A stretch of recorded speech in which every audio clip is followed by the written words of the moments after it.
Welcome back. Today, we're diving into a really unique explainer of our source material. We're actually bridging two totally different fields to figure out how we as human beings organize, make decisions, and ultimately unite.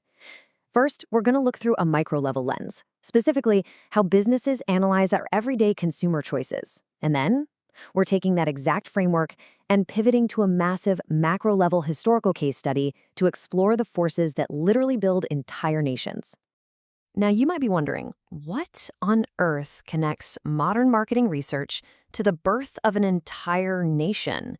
Seriously, how do the tools that businesses use to track a single purchase relate to the shared beliefs that mobilize millions of people across a whole subcontinent? Stick with me here because the parallels in how we understand human behavior at both of these extremes are just absolutely incredible. Okay, let's dive into this. Here's our roadmap.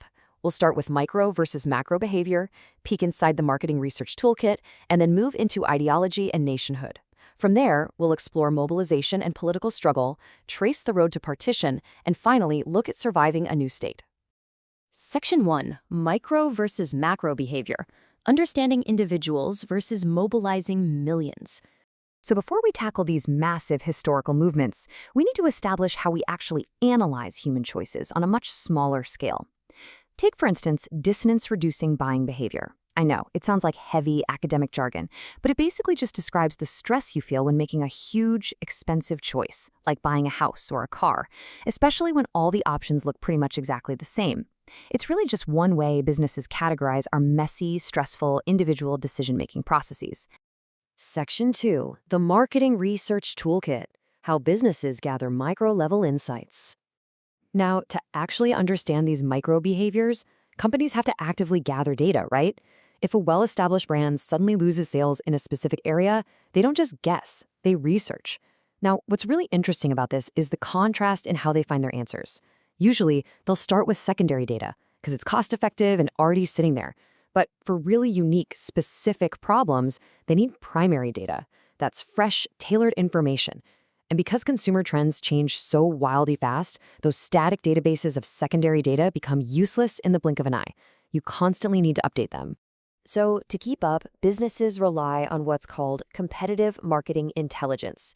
They're basically constantly monitoring these publicly available breadcrumbs, things like competitors' annual reports, business publications, trade show exhibits, press releases, ads, and even just web pages. They scoop up all this info to precisely define their consumer groups, figuring out exactly what unites a specific target market. Section 3. Ideology and nationhood, the macro forces that define groups. But here is the big question. What happens when we scale this way, way up? While marketers are out there using data to unite a target market, history shows us how macro forces, specifically shared ideologies, unite entire nations. Think about the word ideology for a second. It's a deeply ingrained set of principles that literally gives meaning to human action. If marketing data is the DNA of a consumer group, ideology is the DNA of a country.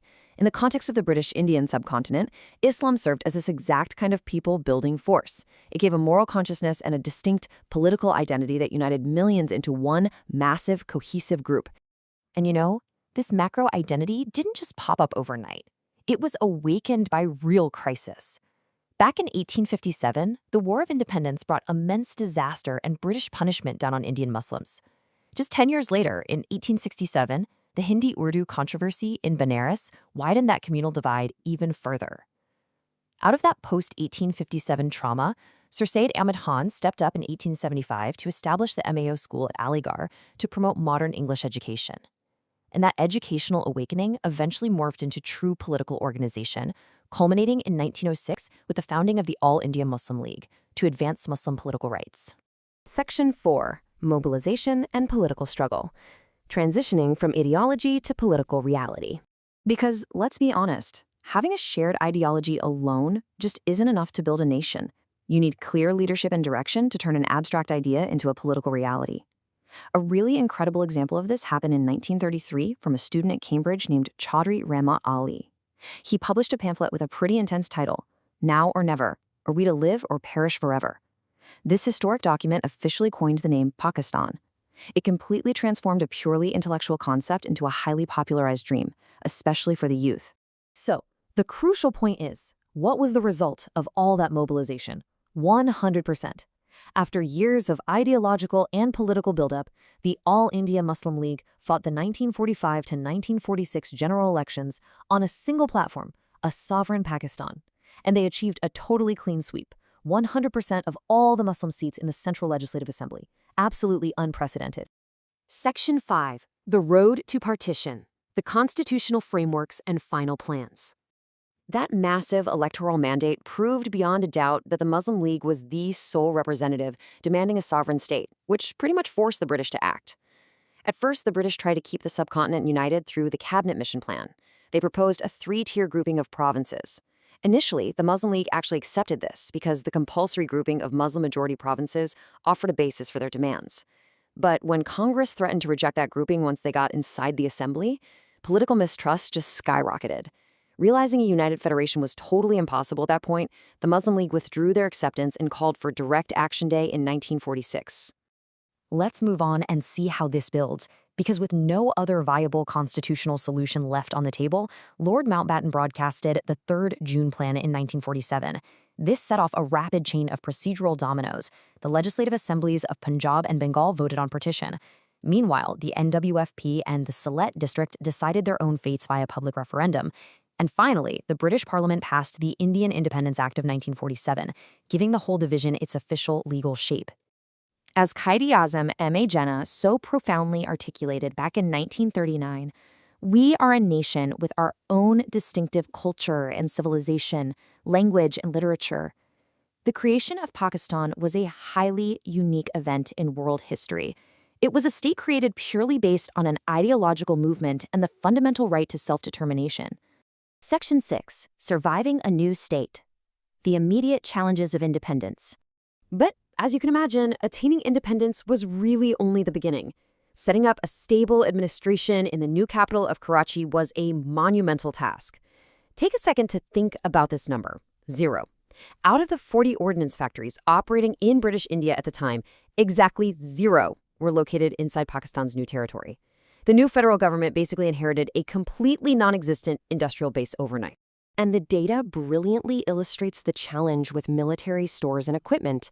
The agreed-upon split was 64% for India and 36% for Pakistan. But the historical records show that Pakistan didn't actually receive its complete share.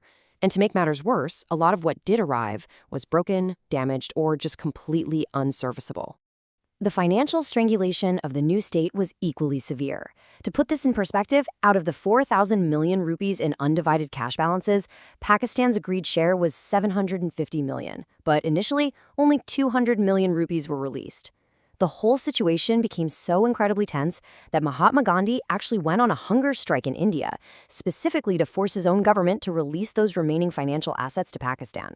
The initial survival crises were just staggering. Just imagine trying to run a brand new country with a severe shortage of basic office space and equipment in Karachi. On top of that, you have the massive arrival of millions of penniless refugees, fleeing communal riots, totally disrupted connections between the federal and provincial governments, and a perilous canal water dispute threatening your entire agricultural base, which, by the way, was only resolved much later by the World Bank. Yet, incredibly, the same macro-level ideology that built the nation is exactly what sustained it. Despite severely lacking resources, you literally had civil servants setting up their desks out under the open skies. The citizens and officials worked with unflinching faith. Their commitment to ensuring the survival of their new state was absolutely unwavering. So that brings us to a final fascinating thought to leave you with. We started off today looking at how businesses painstakingly gather data to understand the little micro-choices we make every single day. But when you zoom out and look at the immense, almost insurmountable challenges of birthing a nation, you really have to ask, how do the tools we use to understand consumer behavior compare to the powerful, deeply ingrained ideologies that can mobilize millions, build, and ultimately sustain entire nations today? It really makes you think about what truly drives human action, doesn't it? Thanks for joining me on this explainer, and keep exploring.